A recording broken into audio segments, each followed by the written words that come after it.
তুমি যে আমার, ওগো তুমি যে আমার, কানে কানে শুধু একবার বলো তুমি যে আমার।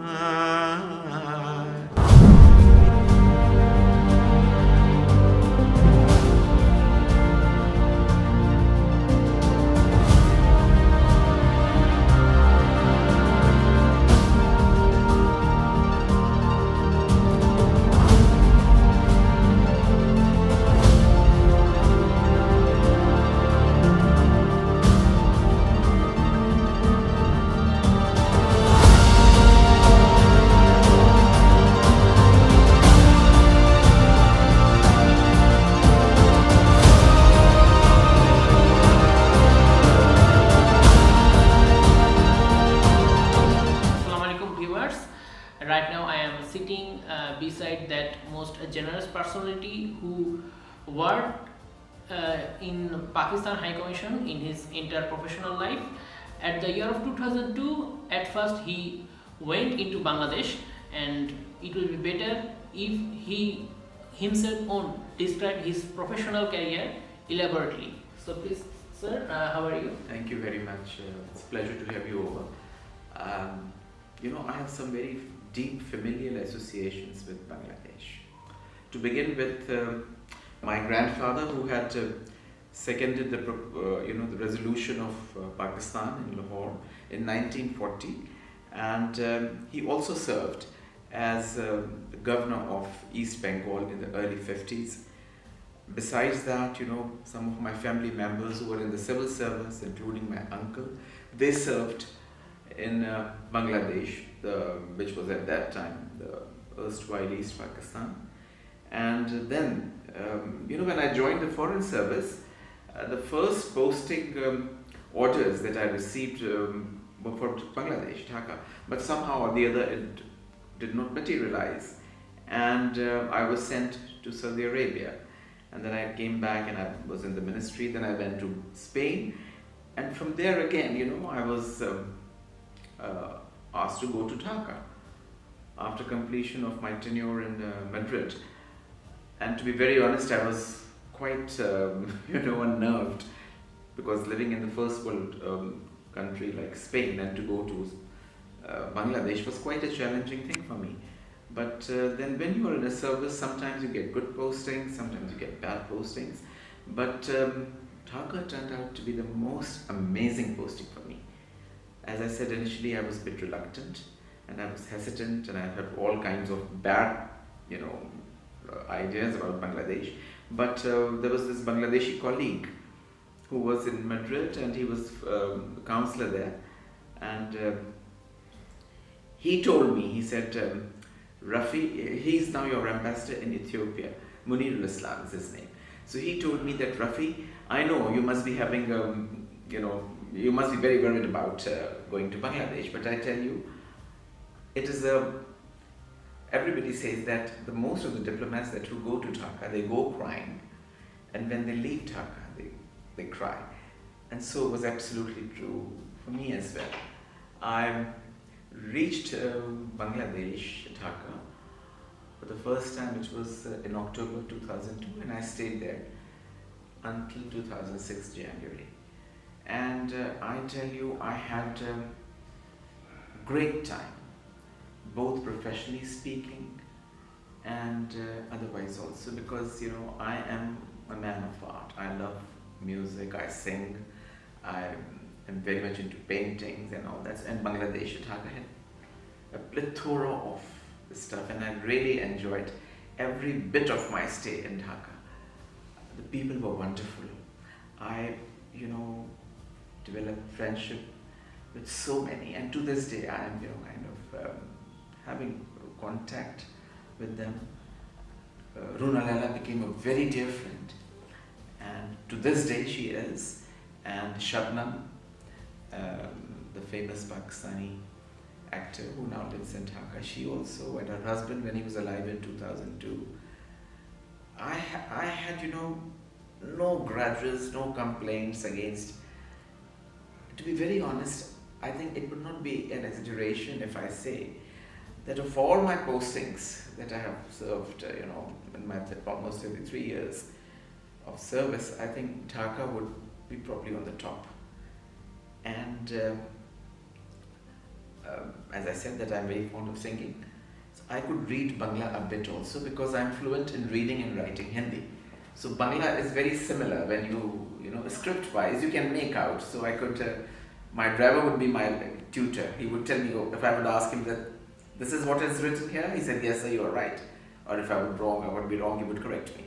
So, I had, as I said earlier, I had a whale of a time in Bangladesh, and to this day, I miss Dhaka and its people.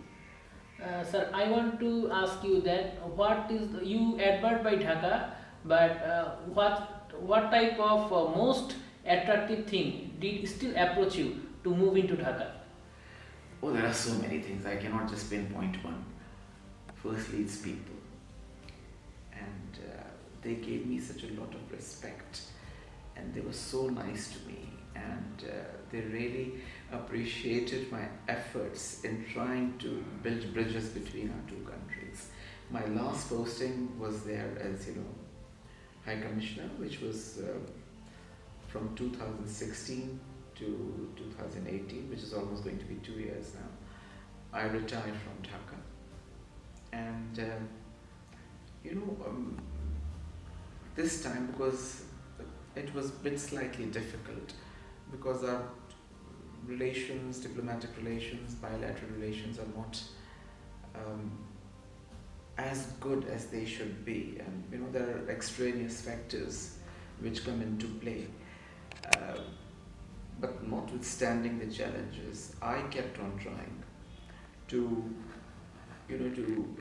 bring our two people together, to bring our two countries together. But it is a Herculean task, and I do not know how far I was able to succeed in that. Because you see, when we talk of the current relations, then we have to look into the aspect of the regional situation and the political situation.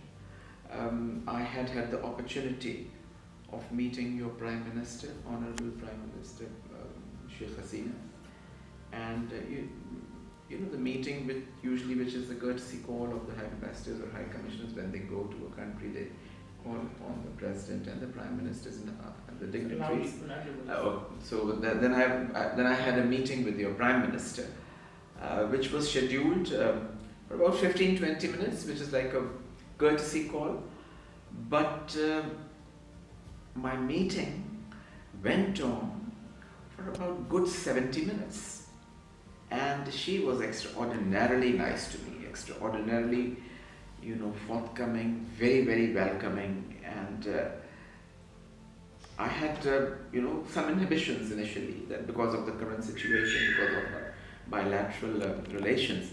But she made me so comfortable. And I brought to her attention many of the issues which are kind of, which are the irritants in our relation. And I must say that she gave me a very patient hearing. And I remember that the very next day, it came in the newspapers about my meeting with her, and most of the journalists who were very happy to know that Prime Minister gave me 70 minutes, which was unheard of. And she was extremely kind to, listen to my side of the story about the problems that we were facing in Dhaka. And she she promised to look into those and try to, resolve. So this was a very, very good experience. The other thing which I thought that we must do, and I did that, was that, on the occasion of Bangabandhu's death anniversary, normally the ambassadors and the heads of missions and high commissioners are taken to Tungipara, where Bangabandhu is buried. But because of the bad weather, you are kind of, helicoptered to that village. but or small town, whatever it is. So the visit could not take place because the weather was bad. So I decided to go and lay the wreath at his, in Dhan Mandi, what is called the museum. It is. That is known as Sheikh Mujib Museum. Yeah, so I went there and I laid a wreath there. So, which, I was pleasantly surprised to see that on the next day, some of the newspapers had only 3 pictures in their collage of, in the newspaper. One was that of the president, the prime minister, and the other one was mine. So, which was really appreciated.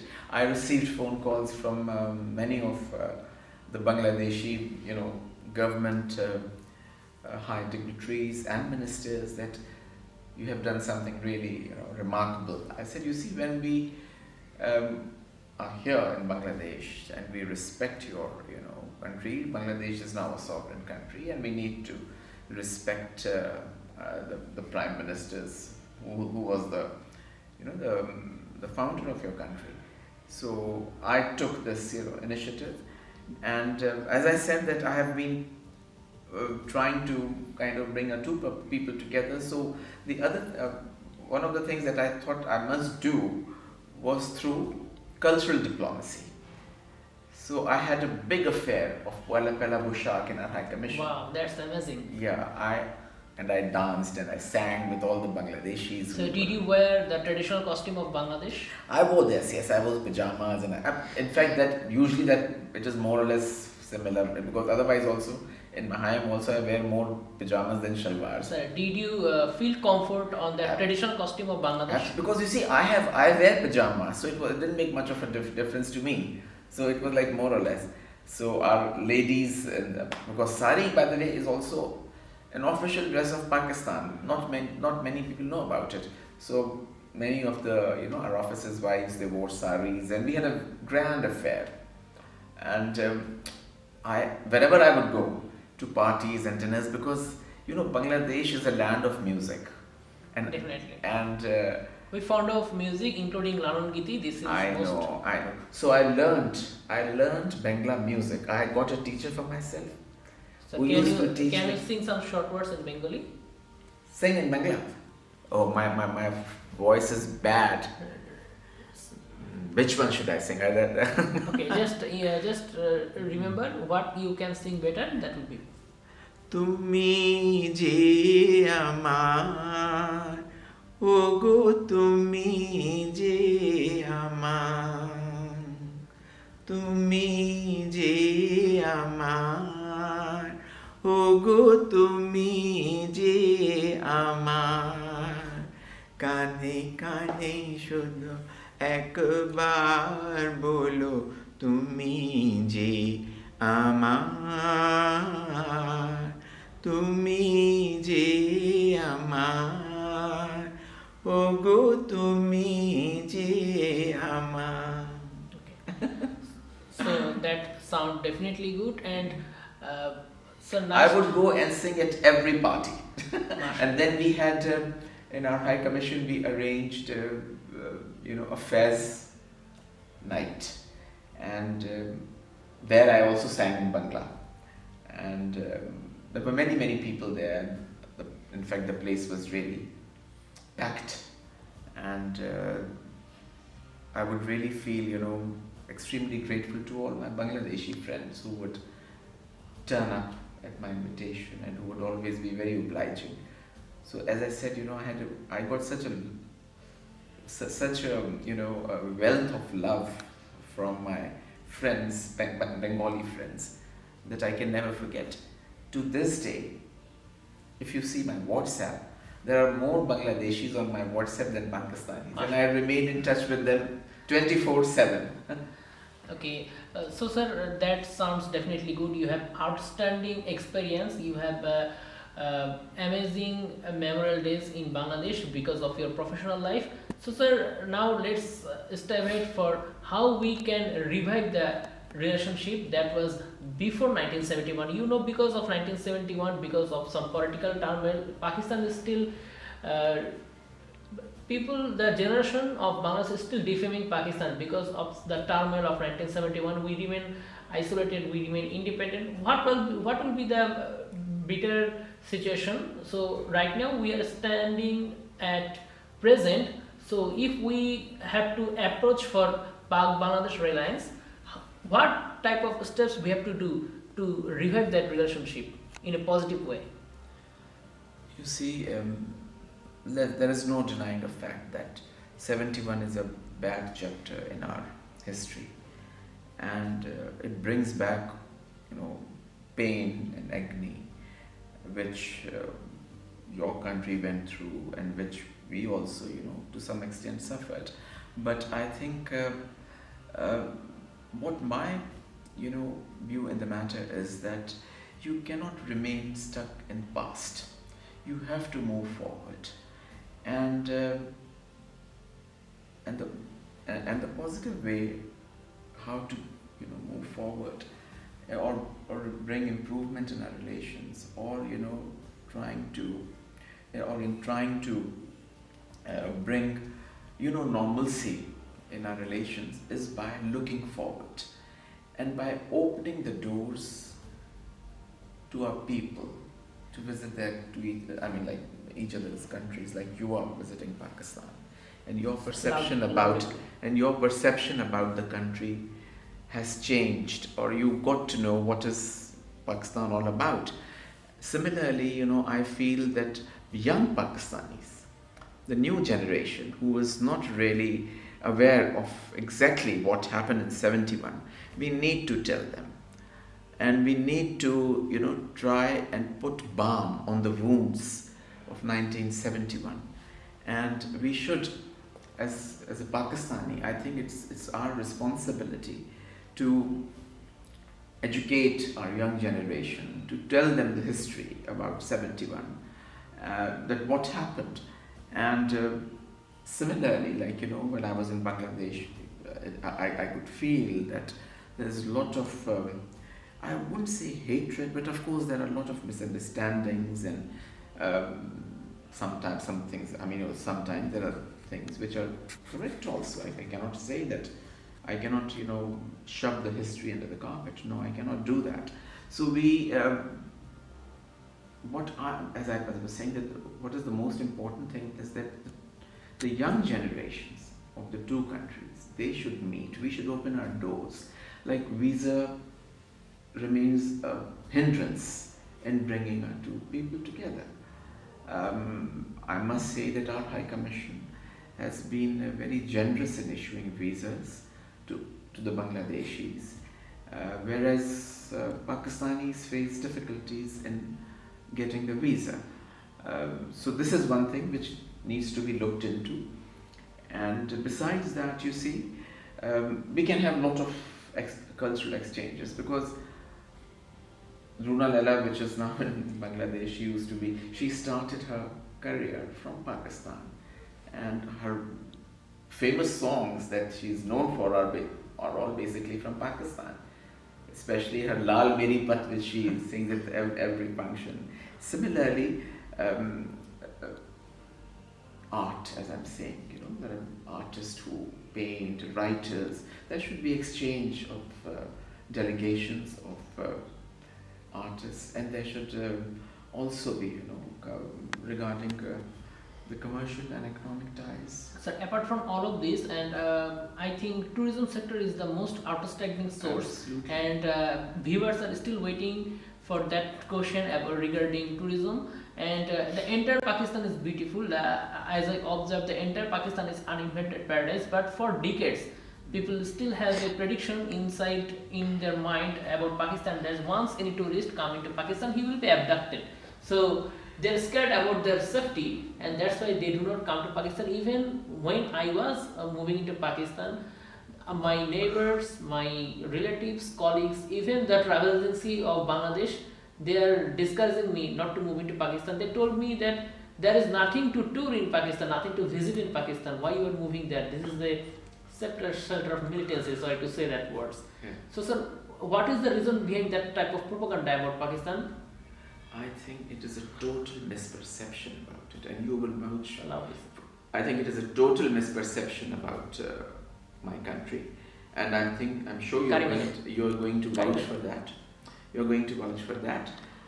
You see, there was a situation about a couple of years ago when things were not good, and since 2014, after that unfortunate incident which happened, APS Peshawar, where the children were, so many innocent children and people were killed.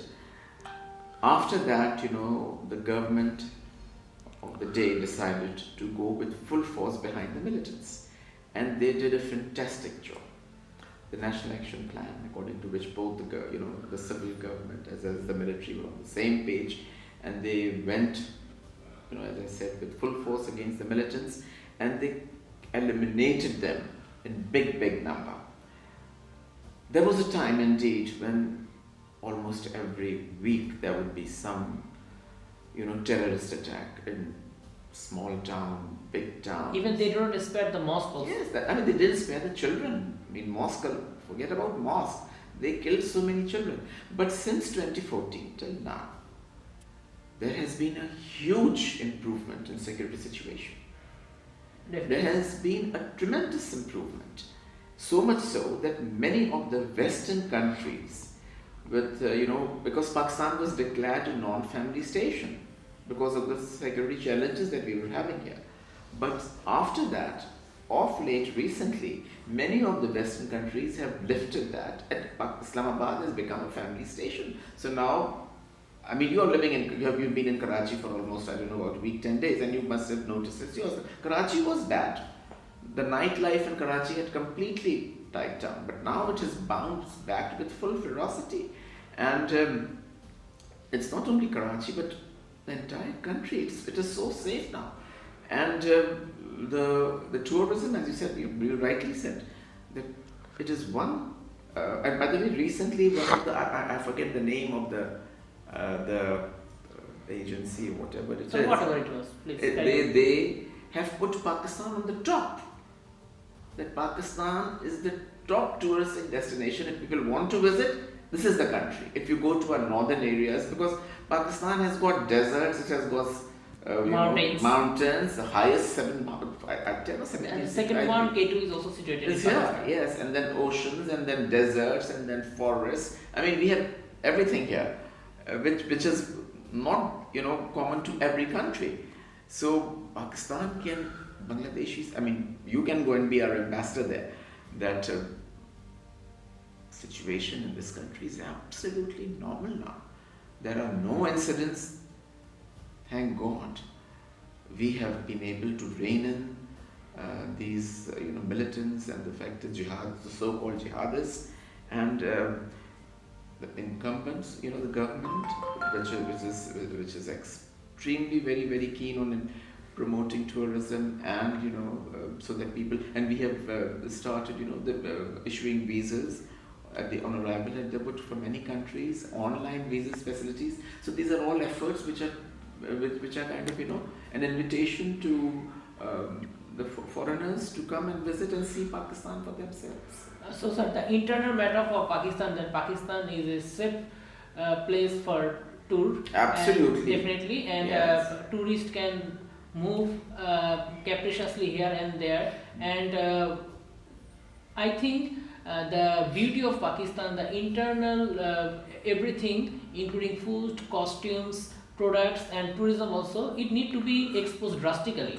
So how can it be possible? Do you think that everyone have to apply online visa? No one will apply online visa. People are telling that I'm taking a risk. So they are telling that I'm taking risk to move into Pakistan. I think this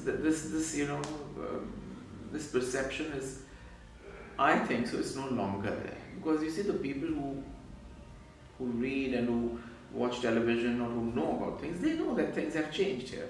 So it's not really the case now. Otherwise, the Western governments would have never allowed their missions to become family stations. They read the situation, they know. So more than us, they are they are the ones who are kind of telling world that things have changed in Pakistan, and drastically.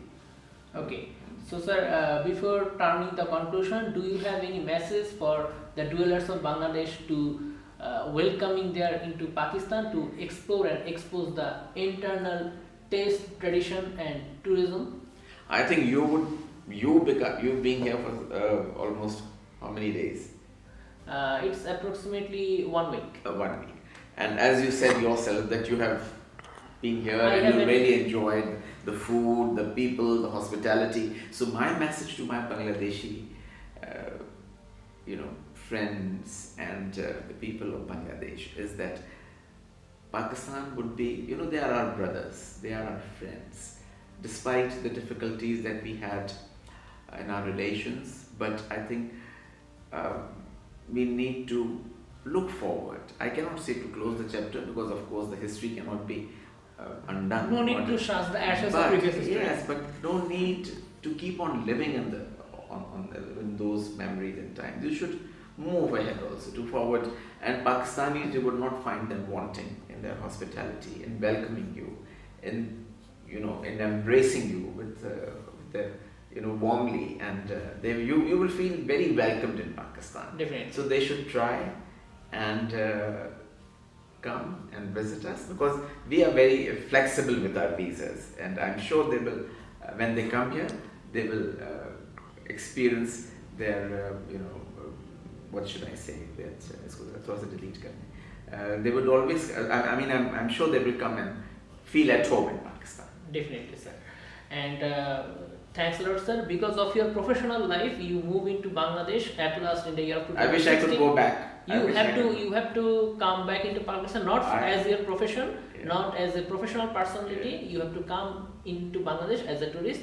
So it's my inclination that one day the dwellers of both sides will move here, Inshallah. both sides, Inshallah. and that will definitely an outstanding breakthrough for Pak To Bangladesh. be very honest, it is. I'm not kind of exaggerating, and I'm saying it with all sincerity that Bangladesh remains.